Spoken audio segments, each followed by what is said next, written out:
जग जन्माला येतं मग तिच्याच डोळ्यात भीती का? तर नमस्कार, मी प्रतीक्षा प्रदीप महाजन, पंडित विष्णू दिगंबर ज्युनियर कॉलेजची विद्यार्थिनी. विषय म्हणते खरंच आजची स्त्री सुरक्षित आहे का? परमनुष्य ठिकाणी असणारा एखादा कॅमेराला जरी विचारलं ना तरी तो सांगेल आजची स्त्री सुरक्षित नाही. खरंच आजची स्त्री सुरक्षित आहे का? पुरुष प्रधान दृष्टिकोन असलेल्या आपल्या देशातच नव्हे तर संपूर्ण जगात स्त्रियांनी चूल आणि मूल या पलीकडेही विश्व असतं आणि ते पाहावं अशी संकल्पना मांडलेल्या सावित्रीबाई फुलेंनी मुलींसाठी शिक्षणाचं दार उघडून दिलं. पण आज त्याच मुलींवरती काय वेळ आले?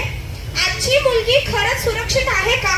अहो, आमच्या मराठी साहित्यात पण पूर्णविराम, स्वल्पविराम अशी अनेक चिन्ह आहेत, पण बलात्काराला मात्र स्वल्पविरामच का लागतोय? आज ही, उद्या ती, परवा ती, पूर्णविराम कधी लागणार आहे? आपण अशा देशात राहतो ज्या देशात स्त्रियांना नारी शक्ती म्हटलं जातं.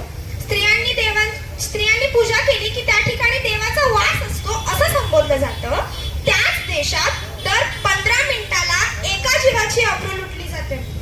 त्याच देशात एका दिवसात 81 ते 86 रेपच्या केस नोंद केल्या जातात आणि त्याच देशात एका वर्षात 30,000 मुलींवरती बलात्कार केला जातो.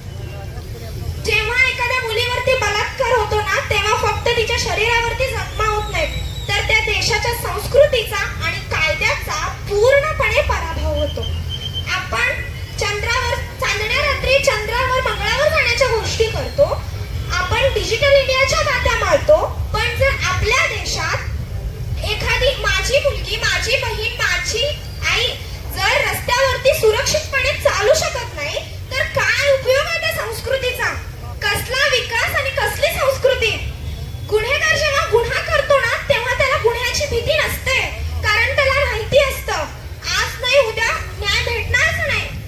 वर्षानुवर्ष केस लांबतच जातो, खटले लांबच होत जातात, पण न्याय भेटण्यासाठी वर्षानुवर्ष जातात. आपण कायदा इतका मजबूत बनवायला हवा की त्या गुन्हेगाराला गुन्हा करताना असं वाटलं त्याला फक्त नाही की त्याच्या पुढच्या 7 पिढींनाही अंगावरती काटा यायला हवा. जेव्हा कायदा कमी पडतो ना तेव्हा त्या नराधमांचं धाडस वाढतच. आपण 19 फेब्रुवारीला शिवाजी महाराजांचं स्टेटस टाकतो, जय शिवाजी जय भवानी म्हणतो आणि डॉल्बी लावून नाचतो. अहो, हे सगळं करण्यापेक्षा शिवाजी महाराजांचा एखादा तरी विचार अंगीकारला ना तर आज आपल्या देशात जेवढी काही रेपची संख्या आहे ना ती खूप कमी होईल. आपण ही आणि फक्त कायद्यानेच बदल करून चालणार नाही. आपल्या देशात माणसाची मानसिकताही बदलायला हवी. दोष हा मुलींच्या कपड्यात नसतो, दोष हा तिच्याकडे बघणाऱ्यांचा असतो, दोष हा तिच्यावर बलात्कार करणाऱ्यांचा असतो. आपण समाज म्हणतो मुलगी रात्रोरात्री बाहेर फिरत होती म्हणून तिच्यावरती बलात्कार झाला. आपण मान्य केलं, पण ठीक आहे, मुलगी रात्रोरात्री फिरत होती म्हणून तिच्यावरती बलात्कार झाला. पण जेव्हा मुलगी घरात असते आणि तिचा बापच तिच्यावरती बलात्कार करतो तर याला जबाबदार कोण? मग मुलींनी घरात पण राहायचं नाही का? आपल्याला बदल आपल्या घरापासून करायला हवा. आपल्या घरात असलेल्या मुलाला सांगायला हवं की प्रत्येक मुलीचा आदर कर. आपल्या शिवाजी महाराजांनी सांगितलंय स्त्री माता भगिनी समान असते.